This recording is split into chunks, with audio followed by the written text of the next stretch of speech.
আজকের এই ভিডিওতে দেখাবো কিভাবে এসএসসি ভোকেশনাল পরীক্ষার রেজাল্ট মার্কশিট সহ মোবাইল দিয়ে বের করবেন।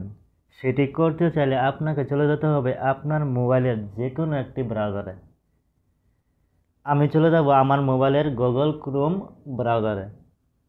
ব্রাউজারটি ওপেন করার পর গুগলে সার্চ করব BTEB লিখে। সার্চ করার পর প্রথমেই বাংলাদেশ কারিগরি শিক্ষা বোর্ডের ওয়েবসাইটটি দেখতে পারবেন। এই ওয়েবসাইটটিতে ক্লিক করবেন। ক্লিক করার পর এরকম একটি ইন্টারফেস দেখতে পারবেন। তারপরে ডান দিকের উপরে কোনায় একটি থ্রি ডট দেখতে পারবেন। এই থ্রি ডটে ক্লিক করে তারপর নিচ দিকে দেখতে পারবেন দেওয়া আছে ডেস্কটপ সাইট। এখানে একটি টিক দিয়ে দিবেন। দেওয়ার পর আপনার ব্রাউজারটি ডেস্কটপ মোড হয়ে যাবে।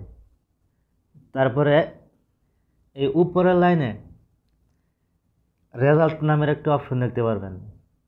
এই রেজাল্টে ক্লিক করবেন। রেজাল্টে ক্লিক করার পর যেহেতু আপনি এসএসসি পরীক্ষার রেজাল্ট বের করবেন, এজন্য এসএসসি পর্যায়ে ক্লিক করবেন। ক্লিক করার পর এরকম একটি ইন্টারফেস দেখতে পারবেন। এখানে আপনি প্রথম বক্সটিতে ক্লিক করবেন। ক্লিক করার পর যেহেতু আপনি এসএসসি ভোকেশনাল পরীক্ষার রেজাল্ট বের করবেন, এজন্য আপনাকে এসএসসি ভোকেশনাল অপশনটি সিলেক্ট করে দিতে হবে। তারপর 2 নম্বর বক্সটি দেখতে পাচ্ছেন দেওয়া আছে ইয়ার। এখানে আপনি কোন ইয়ারের পরীক্ষার রেজাল্ট বের করবেন সেই ইয়ারটি সিলেক্ট করে দেবেন। তারপর দেখতে পাচ্ছেন দেওয়া আছে বোর্ড। এখানে আপনি কোন বোর্ডের পরীক্ষার রেজাল্ট বের করবেন সেই বোর্ডটি এখানে সিলেক্ট করে দেবেন। যেহেতু কারিগরি বোর্ডের রেজাল্ট বের করবেন, এজন্য টেকনিশিয়াল সিলেক্ট করে দেবেন।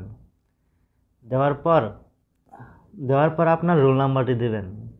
রোল নাম্বারটি দেওয়ার পর রেজিস্ট্রেশন নাম্বারটি দিবেন। দেওয়ার পরে নিচে দেখতে পাচ্ছেন দেওয়া আছে একটি অঙ্কর মতন, এখানে 4+2। এখানে অঙ্কর যেই ফলাফল হয় সেই ফলাফলটি এখানে বসিয়ে দেবেন। দেওয়ার পর সাবমিট অপশনে ক্লিক করবেন। ক্লিক করার সাথে সাথেই আপনার রেজাল্টটি মার্কশিট সহকারে চলে আসবে।